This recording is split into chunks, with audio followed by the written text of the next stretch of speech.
Bienvenue à Ose ton monde, la chaîne qui met en lumière toutes ces personnes qui osent à un moment donné dans leur vie passer à l'action et mettre en place ce qu'elles ont envie de vivre pleinement. Et aujourd'hui, j'accueille Emeline Bardou. Bonjour Emeline. Mais bonjour Corinne. Bienvenue à Ose ton monde. Je suis ravie de te rencontrer. On ne se connaît pas encore. On va apprendre à voilà, se connaître un peu plus. Et toi, donc, Emeline, tu es psychologue, Oui, formatrice, tu enseignes à l'Université de Toulouse oui, et tu as donc créé cette activité aussi enfin, ce nouveau concept en fait de motothérapie, oui, n'est-ce tout à pas? fait. Ouais, Voilà. tout à fait. Ouais. Et comment t'es venue cette idée absolument incroyable? De motothérapie? Ouais, Ouais. Alors en fait, je vois tisseuse de possibles, Corinne. En fait, c'est quelque chose qui s'est tissé au fil du temps. C'est pas une idée qui est apparue comme ça. En fait, c'est une idée qui a germé avec des ressentis et des expériences. Et en fait, c'est quelque chose qui s'est créé comme beaucoup de choses nouvelles autour du confinement qu'on a vécu, qui nous a permis quand même de pas mal prendre du recul sur des choses de notre quotidien. Et pendant cette période où l'humanité a été quand même bien mise à mal au niveau des liens collectifs et de la liberté aussi, mhm. eh bien, j'ai commencé à me poser des questions sur ce métier de psychologue que j'exerce depuis 20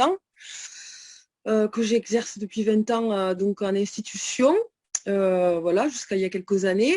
Et je me suis dit que pendant cette période où on a été très fragilisé, notamment le système de soins, que c'était une façon d'accompagner, d'être psychologue dans un cabinet classique qui n'était pas adapté pour tout le monde.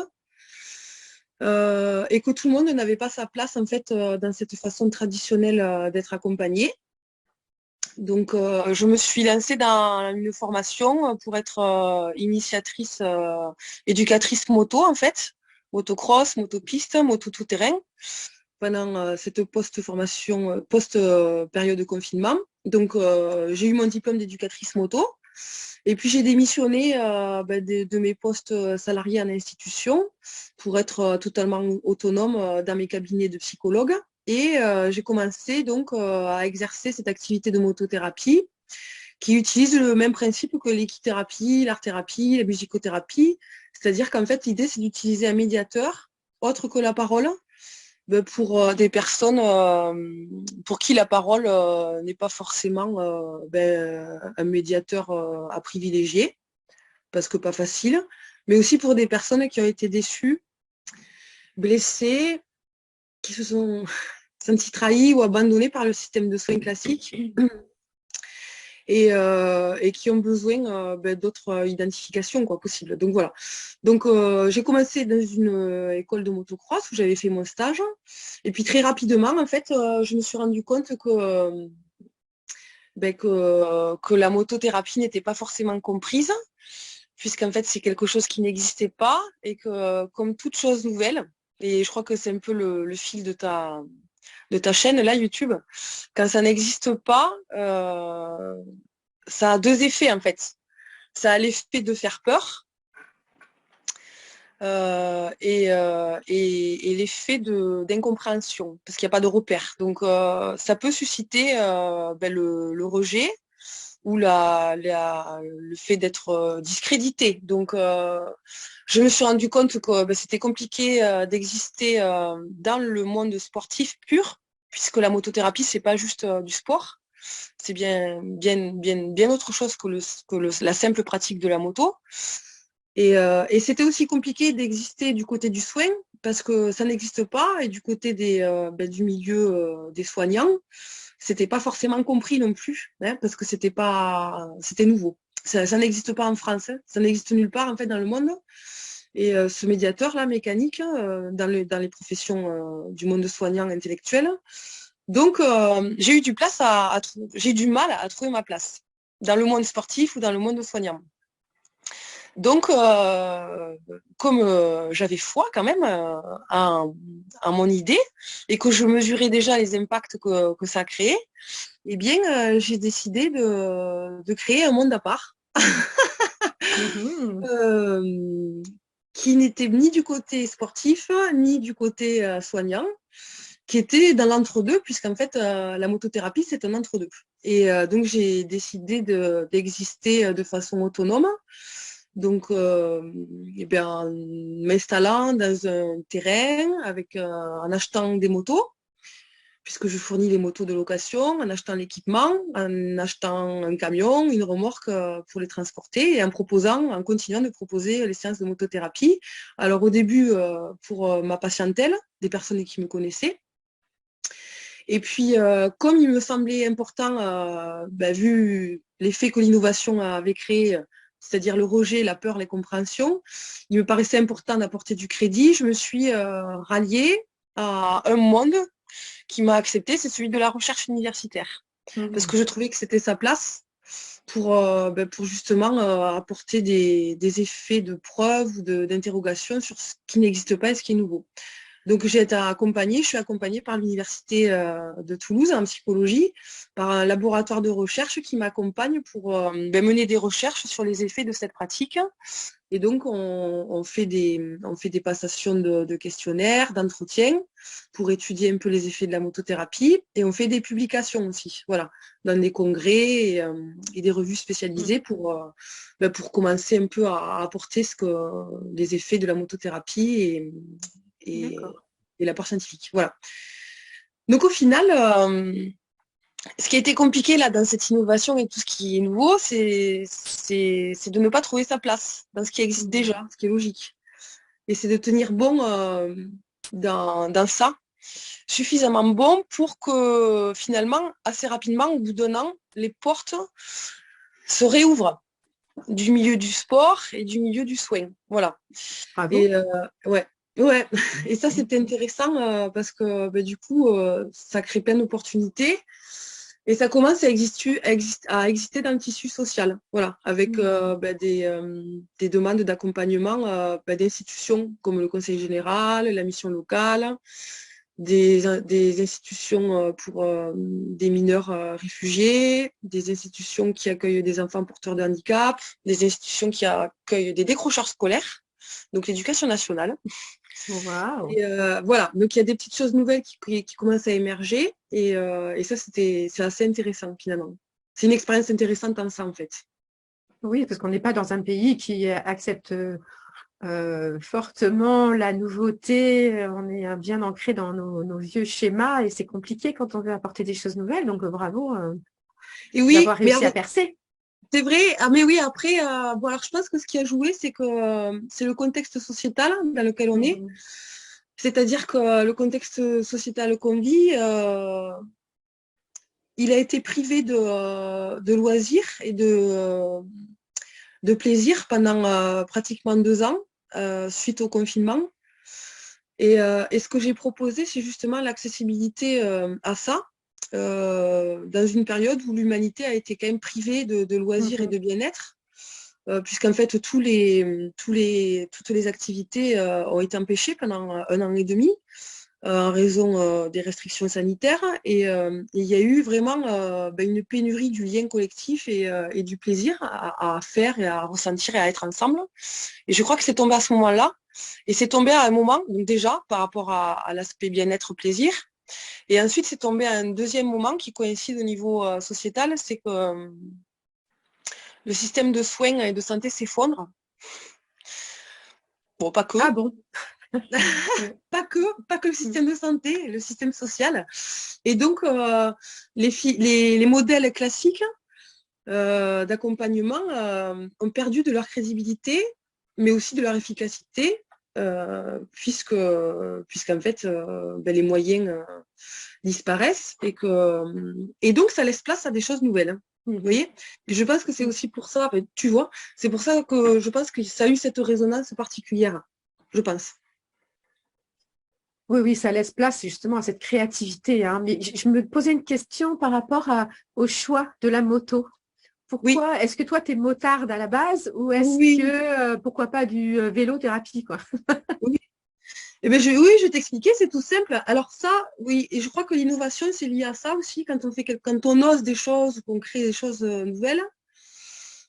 Euh, Avec du recul, je me suis rendu compte qu'on avait tous ce profil-là, c'est-à-dire qu'on a cette particularité, je pense, qui est quand même assez rare, de croiser en fait deux mondes qui sont en général clivés, c'est-à-dire le monde professionnel et le monde personnel.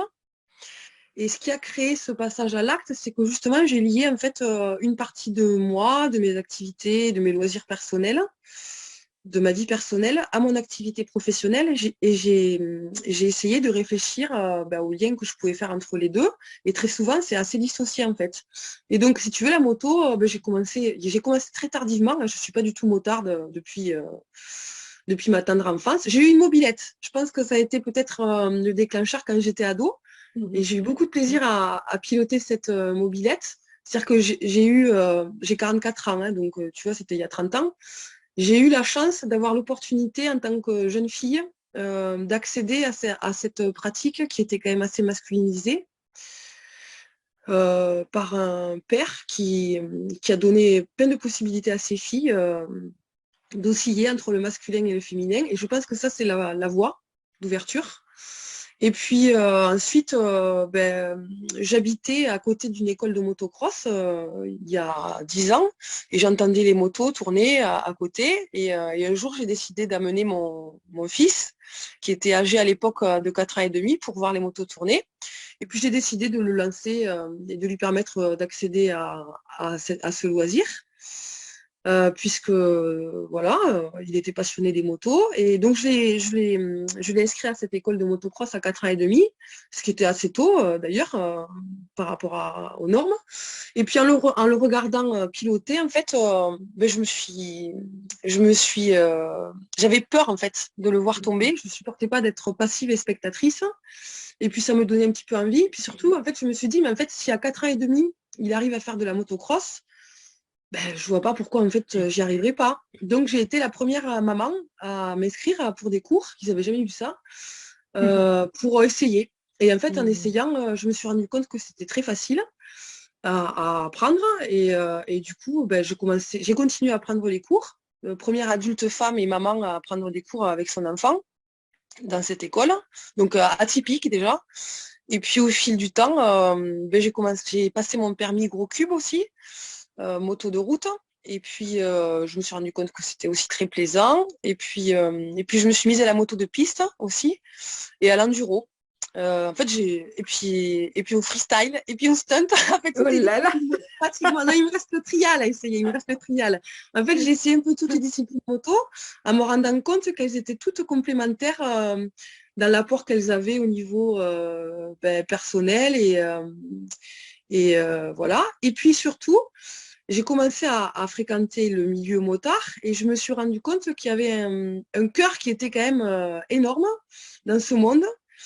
Il y avait une espèce de communauté, quoi. Il y avait un collectif qui était quand même assez frappant. Et il y avait une solidarité. Et puis surtout, comme j'étais quand même psychologue sur une moto, je me suis mise à écouter les pilotes moto et je me suis rendu compte qu'en fait, ils avaient tous vécu des drames dans leur vie. Et je me suis posé des questions sur quel était le lien entre le fait de se mettre à la pratique moto et la résonance avec des épreuves personnelles. Et puis, je me suis rendu compte que finalement, il y avait certainement un effet thérapeutique dans la pratique moto. Et je suis partie de ce présupposé-là. Et si tu veux, petit à petit, ça a émergé comme ça. Voilà. Et puis, il y a quand même quelque chose avec le féminin puisqu'en fait, je me suis rendu compte qu'il y avait beaucoup de petites filles qui m'admiraient dans le fait qu'elles voyaient une maman faire de la moto. Et puis, il y a beaucoup de mamans qui commençaient à me parler, qui amenaient leur fils, voilà, ou leur mari pratiquer la moto. Et en fait, je me suis rendu compte que en fait, le public féminin était passionné de moto, mais restait en retrait par peur du regard, du regard masculin puisqu'il y a très peu de profs moto féminines en fait, hein. On est très très peu en France. Et donc elles n'osaient pas. Elles n'osaient pas. non seulement elles n'osaient pas par peur de lutter contre les stéréotypes classiques et du jugement des autres, mais en plus, elles ne se sentaient pas capables. Et Mhm. si tu veux, je me suis rendu compte que je devenais un espèce de miroir des possibles Mhm. par identification. Et de fil en aiguille, je me suis dit qu'il fallait quand même développer quelque chose autour du féminin parce que je pouvais être un vecteur de miroir de possibles qui était à investir. Et c'est en ça que j'ai développé aussi la motothérapie auprès d'un public féminin, notamment en proposant un financement participatif quasi gratuit pour un public féminin avec Ouais. la Fondation de France qui m'a permis d'avoir des budgets pour justement favoriser l'accessibilité à cette pratique. Mhm. Parce que, en fait, justement, comme c'est pas du sport, l'idée, c'est de rendre ça quasi gratuit. Puisque c'est un sport mécanique qui est très coûteux, c'est très, très onéreux en achat matériel, en entretien, et que c'est quand même injuste. Et voilà. Et donc, voilà, on a développé ça, j'ai développé ça, et j'ai développé ça aussi pour des victimes de violences sexuelles, puisque j'avais créé une association pour des victimes de violences sexuelles.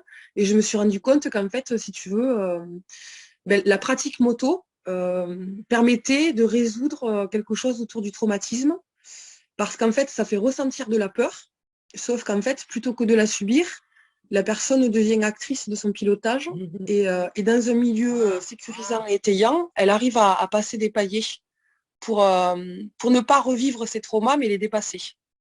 Et la différence, il faut que tu m'arrêtes parce qu'à un moment donné, mais Ah la non, non, mais différence vas-y, avec c'est une intéressant.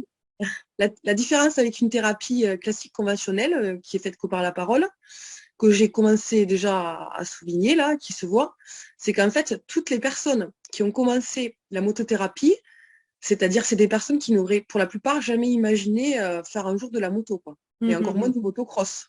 Parce que le motocross, c'est réputé comme dangereux, voilà, c'est difficile, alors que pas du tout. Alors que pas du tout. Justement, c'est un schéma de réussite. C'est-à-dire qu'en fait, au bout de 20 minutes, n'importe qui est capable de conduire une motocross. Et ça se dit pas. C'est une représentation sociale inverse. Tout à fait. À un moment donné, tu parles, j'ai lu un petit peu ce que tu écrivais sur cette activité et tu parlais d'antifragilité. Oui. Alors ça, Ouais. l'antifragilité, ouais. L'antifragilité, c'est un concept qui est dérivé de la philosophie, pas du tout de la psychologie, mais on pourrait un peu le comparer au concept de la résilience en Mhm. psychologie. C'est un peu la même chose. Et en fait, oui, c'est tout à fait, c'est un mécanisme, en fait, un processus qui s'active et qui permet justement de faire face et de rebondir face à des épreuves et des difficultés. Retrouver Et sa donc, force, du coup. Mhm. oui, ça force. Et puis, si tu veux, la pratique de la moto, ça induit des sensations et j'aimerais vraiment le développer, ça, plus tard, tu vois, avec des recherches médicales. Ça sécrète une hormone qui est l'hormone du plaisir, l'endorphine, Mhm. très très rapidement, beaucoup plus rapidement qu'avec d'autres pratiques. Donc au bout de 10 minutes, en fait, tu as une sécrétion d'endorphine qui se produit, ne serait-ce qu'en conduisant une moto à 2 à l'heure, hein, on n'est pas obligé d'être casse-cou. Et donc ça induit et ça emprunte le corps d'une notion de plaisir. Et pour des Mhm. personnes pour qui le plaisir a disparu, donc je pense aux personnes qui ont des aspects dépressifs, en fait, majeurs, ou bien des personnes éprouvées pour X raisons dans des difficultés socio-personnelles, économiques, là, ou bien pour des personnes qui ont été abîmées dans leur corps, donc notamment les victimes, et qui souffrent vraiment dans leur corps, en fait, elles sont attrapées par quelque chose qui les dépasse, c'est-à-dire ce plaisir, malgré elles, Mhm. qu'elles n'auraient pas la possibilité d'éprouver, tu vois, rapidement. Et donc ça laisse une trace. Et donc, la motothérapie, ce que j'ai vraiment remarqué par rapport à une séance classique, là, centrée sur le discours, mais c'est qu'en fait, ça induit chez toutes les personnes qui l'ont commencé, quelle que soit la fréquence, une fois, 2 fois, 10 fois, ça induit une forme de passage à l'acte. C'est-à-dire qu'en fait, ça va amener des personnes à prendre des décisions et à acter des changements dans leur vie, beaucoup plus rapidement que Mhm. par la parole. Et ça a été quasiment chez toutes les personnes. Oui, Et ça, parce que c'est c'est important. le corps qui est en action, là, c'est plus juste le Oui, mental. Il y a oui, tout le corps, voilà, toutes les dimensions corporelles, émotionnelles qui sont en action et du coup, la transformation va se faire beaucoup plus rapidement. oui. Et puis, il y a quelque chose de complètement, comment dire, incohérent dans le dépassement de soi. C'est-à-dire qu'en fait, elles ont expérimenté une expérience qu'elles ne se seraient jamais représentée ou imaginée possible. Mhm. Tu vois? Et c'est ça aussi qui induit le fait de pouvoir passer à l'acte et C'est de oser, faire des quoi. choses. Ouais, Oui, c'est osé. vraiment, c'est ça. Mm. Exactement. Ouais. C'est oser et puis voir que je suis capable et que Oui, du coup, ça peut me donner la force pour faire d'autres choses exactement. voilà, dont je me pensais pas capable, quoi. Qu'est-ce Oui, que ça tout a à fait. changé, toi, dans ta vie de faire ce chemin dans la moto? Est-ce que ça a activé quelque chose? Ah oui, ah bah oui, oui. Mhm. Euh, alors, ça a poursuivi un processus qui était déjà en chemin, euh, le processus de l'autonomie psychique à penser, le processus de pouvoir désobéir par rapport à ce qui était établi et conforme. Je l'ai fait pendant toute ma vie, de plus en plus, de mieux en mieux, Mhm.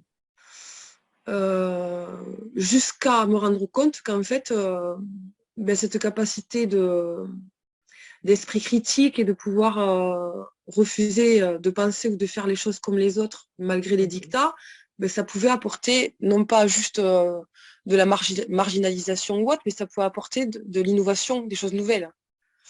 Alors après, je pense que ce qui m'est bénéfique, c'est que j'ai gardé un statut social qui m'apporte une forme de légitimité, parce que je suis Mhm. Bien sûr. psychologue d'État, j'ai un doctorat en psychologie, je suis rattachée à une institution universitaire. Je pense que si je n'avais pas eu ça, je ne sais pas quelle aurait été la crédibilité Mhm. au niveau de l'engagement et du tissu social qui est en train de se nouer, tu vois. Donc, ce que ça m'a apporté, moi, donc c'est ce fil-là qui a continué, si tu veux, jusqu'à me rendre compte que ben, ça pouvait révéler du beau.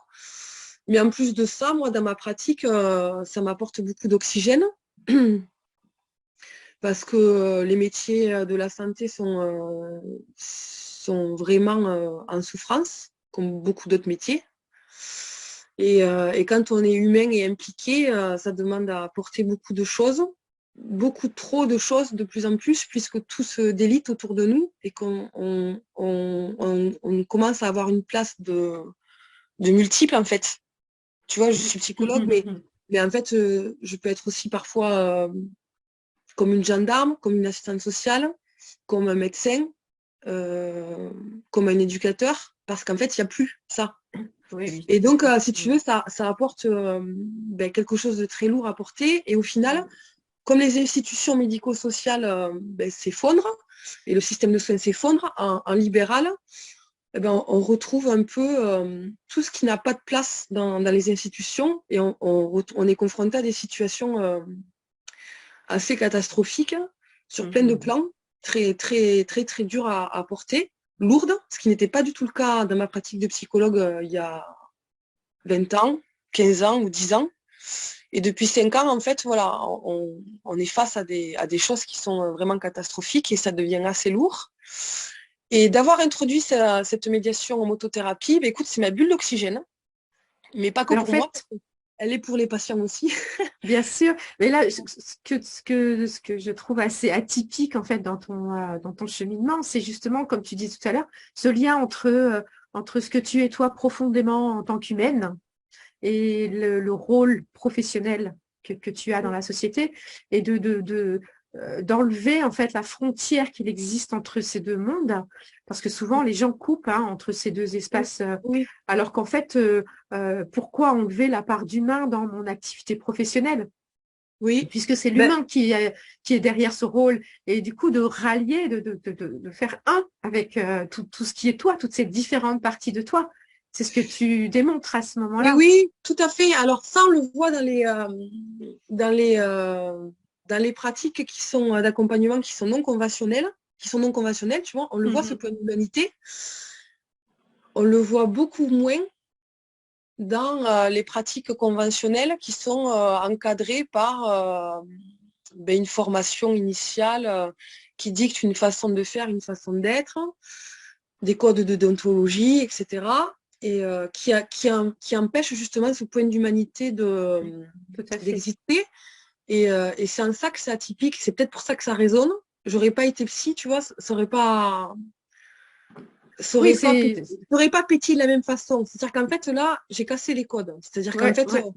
je suis psychologue, mais je suis aussi Emeline et je fais de la moto et je suis tatouée et j'ai des dreads et je ressemble voilà pas à ce qu'on m'a appris d'être ou ce qu'on m'a appris de faire, mais je Et suis c'est quand même quoi cette professionnelle. énergie qui te porte? Hyperactivité, sans doute. Tu sais quoi, non, ce qui est l'énergie qui me porte, je pense que je suis résiliente par des épreuves de vie que j'ai vécues toute petite, qui m'ont amenée à m'accrocher et à cette pulsion de vie. Et en fait, je me suis construite en ayant foi en une chose dans ma vie, c'est en l'humanité. Hmm. Et je crois que c'est cette foi en l'humanité avec un grand H qui m'a portée, encore plus au moment où cette humanité a été menacée dans ce qu'on a vécu ces dernières années. Mhm. Oui, il y avait une phrase que tu avais écrite, c'était Je garde foi en l'humanité. Oui, En l'humain, pardon. Je en garde foi en l'humain. l'humain. Ouais, ouais. Oui. Et depuis toute petite. Et je crois que c'est ça Mhm. qui me porte. Et en plus, ce qui me porte, voilà, c'est circulaire en fait. C'est pas vertical la place de l'aide du professionnel envers le patient, entre guillemets. C'est horizontal en fait. C'est-à-dire que ce que j'apporte, le patient va me le renvoyer en fait en Mhm. circularité. Et justement en bienveillance et en liens qui sont tissés dans le temps, en démonstration multiple en fait. Et ça, c'est ce qui m'alimente. Mhm. Justement, par Le... rapport à ça, je me demandais, je me disais, est-ce que tu as des doutes parfois sur cette humanité? Non. Non. Dans l'humanité, avec un grand H, non. Mhm. Dans l'humain, dans le social, oui. Mais ça sera transitoire, passager, comme ça l'a toujours été en fait, dans l'histoire. Et au contraire, je crois que quand elle est éprouvée, l'humanité, dans le social, c'est les moments les plus importants où il y a des choses nouvelles et tisseuses de liens qui émergent en fait. Tout à fait. L'histoire l'a toujours prouvé en fait. Mhm. Moi, ce que j'entends dans tout ce que tu exprimes depuis tout à l'heure, c'est ce qui me vient, il y a un mot qui résonne, c'est le mot liberté. Et Oui, oui, voilà, c'est oui. vraiment l'énergie, j'ai l'impression, qui te porte, c'est cette liberté, quoi, et cette revendication à être ce que je suis dans toutes mes différences et toutes mes particularités. Est-ce que c'est ça que tu as envie de transmettre quelque part aux personnes que tu accompagnes? Alors oui, je pense. Et d'ailleurs, ça résonne. Oui, oui, c'est vrai, ça Mhm. résonne pour plein de personnes. Oui, liberté, oser, croire en Mhm. soi, croire en l'autre,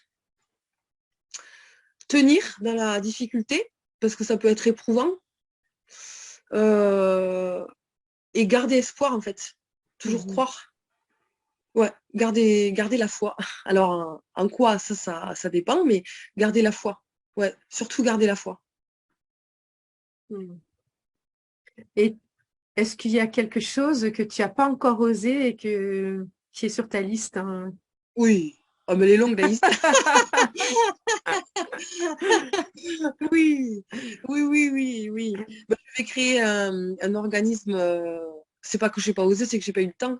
Mais oui, oui, je vais créer un organisme de formation pour que cette innovation, elle survive à mon âge terrestre, Mhm. qu'elle ne meure pas de mon état d'humaine et qu'elle puisse être transmise. Donc l'idée, c'est qu'elle puisse exister avec d'autres et à d'autres moments, puisqu'elle est surprenante et qu'elle est riche. Donc, ouais, l'idée, c'est de le transmettre. Donc, ouais, la prochaine étape, c'est de transmettre La motothérapie.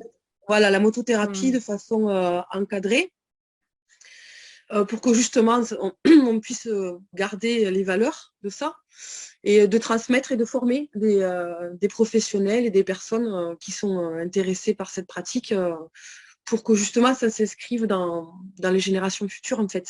Mm, mm, mm. Ouais. Donc c'est ouvert aux hommes aussi. Tu parlais des femmes tout à Ah l'heure. oui, oui. Mm. Oui, tout à fait, c'est ouvert aux hommes.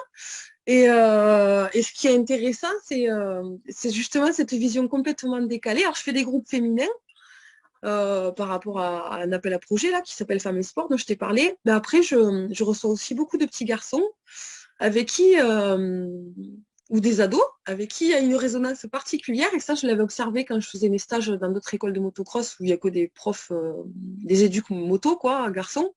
Où justement, en fait, chez les petits garçons ou les ados, il y a un respect en fait de la féminité sportive Mm. qui casse les codes et il y a une résonance avec la figure maternelle que je peux être, qui induit en fait une autre façon d'apprendre et une autre façon d'être que celle que j'ai pu observer ailleurs, avec beaucoup de respect, beaucoup d'attention et beaucoup d'attachement en fait. Et Mm. ça, c'est pas du tout classique en fait. Et ça, c'était vraiment assez merveilleux. Et puis ensuite, j'ai beaucoup de papas qui se sont mis en fait Mhm. à prendre la moto avec leur fils auprès d'une femme. J'ai beaucoup de familles, des tontons, des frères, voilà, qui se sont aussi mis à accéder à la pratique en moto autour de ça. Et donc c'est super intéressant. Ouais, Oui, c'est ça me vraiment fait une... vraiment penser au fait que toutes les activités physiques, professionnelles que les hommes font habituellement, lorsque les femmes s'y mettent, elles ouvrent une autre manière de l'approcher, voilà, de pratiquer, qui enrichit considérablement en fait tout complètement. l'aspect, toute la pratique, hein. Alors justement, oui, donc c'est vrai que bon, je suis particulièrement impliquée pour la notion du féminin, donc j'avais bien perçu, si tu veux, et j'avais été assez surprise par la question de ce qu'on appelle la sororité, hein, c'est-à-dire Mhm. cette espèce de, Fraternité entre sœurs. voilà, de fraternité entre sœurs. Et j'avais perçu ça, et si tu veux, ça m'avait choquée parce que je l'avais jamais expérimenté en étant moi-même femme dans un milieu professionnel jusque-là très féminisé, et où j'avais surtout expérimenté les notions de rivalité entre femmes, etc. Et là, il a suffi que je tombe dans un milieu représenté majoritairement par des hommes pour me sentir en situation minoritaire, si tu veux, hein, de femme, pour justement me rendre compte de l'émergence et de la force de cette sororité féminine, parce que j'ai été beaucoup en fait aidée par des femmes au Mhm. pouvoir qui m'ont laissé la place. Ce sont des femmes au pouvoir qui m'ont laissé cette place-là et qui m'ont apporté des collaborations avec des institutions publiques. Et ce sont des femmes au pouvoir qui m'ont donné cette place. Et puis ce sont des femmes qui ont décidé aussi d'apporter cette crédibilité entre femmes. Voilà, donc si tu veux, je l'ai mesurée là, cette sororité féminine. Donc elle a été vraiment puissante, tu vois, et assez déconcertante et superbe, après super sereine à vivre. Mais je me suis rendu compte que dans l'après-coup aussi, dans une autre phase, là, ça y est le soleil, qu'en fait, eh bien, sans les hommes, sans le soutien du masculin, c'était compliqué de rester sur la voie du soror. Et justement, je me suis rendu compte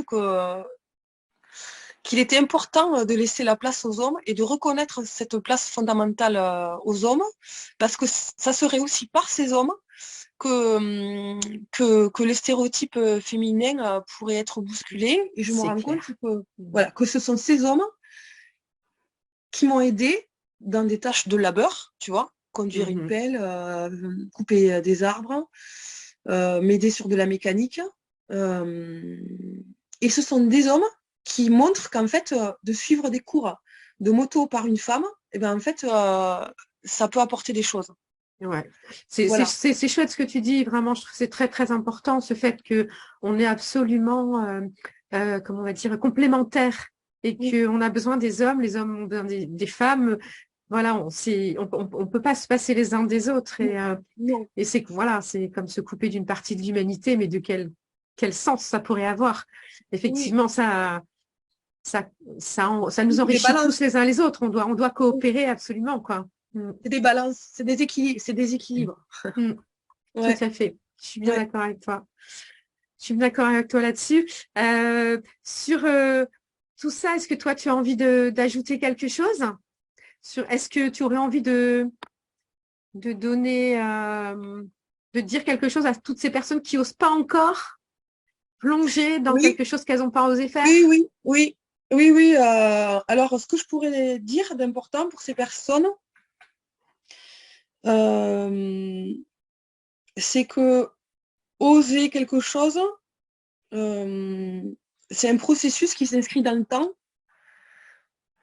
Et pour l'avoir analysé pour moi-même, dans mon processus, je me suis rendu compte qu'en fait, je pense qu'il m'a fallu des années pour en arriver là, et que ce processus, il était déjà inscrit, sans en avoir forcément conscience, en tout cas pleinement conscience, et que on peut penser, s'autoriser à penser des choses avec des moments de déséquilibre, des moments de tentative de nouvelles choses, etc., sans forcément attendre un résultat immédiat. Et je pense qu'en fait, c'est un processus qui dure toute une vie et c'est pas parce qu'on ne le fait pas de suite ou qu'on n'y arrive pas de suite que la transformation ou le changement n'arrivera pas. Je pense qu'il faut accepter que ce soit le bon moment Mhm. et que ça puisse pas forcément émerger d'une simple volonté en fait. Il faut qu'il y ait, en fait, il faut qu'il y ait un tas de données du puzzle. Alors il y en a certains qu'on va pouvoir activer consciemment, il y en a d'autres qu'on va pas maîtriser.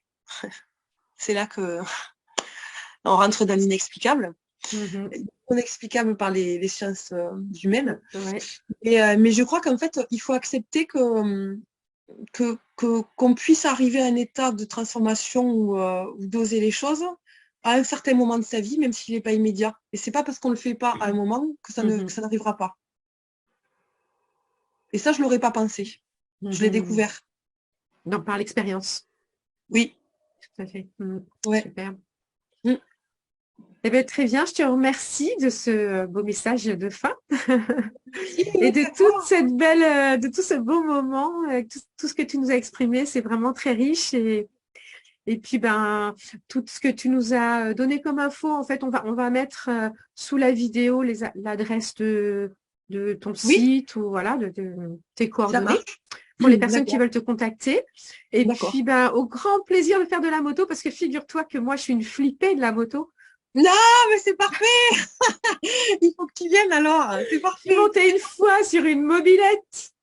Mais t'étais J'a- passagère ou t'étais pilote? J'avais 35 ans en plus. C'est mes filles qui avaient 15 ans, qui avaient une mobilette, qui ont dit maman, vas-y, allez, essaye, allez, vas-y, maman. Et j'ai pris la mobilette de mes filles et au bout de quelques temps, je me suis scratchée en fait. Ah ben voilà, donc tu as une expérience négative. Oui, Ah ben oui, ce oui, sera oui. avec plaisir. Ah, ça serait Ouais, vraiment avec plaisir. je pense qu'à un moment donné, je vais y aller. Ah, trop bien, chouette. C'est Ben, chouette. merci beaucoup, Voilà, Emeline, et merci à toi. puis à la prochaine. Oui, Au à plaisir de bientôt. se rencontrer. Au Merci. revoir. Au revoir.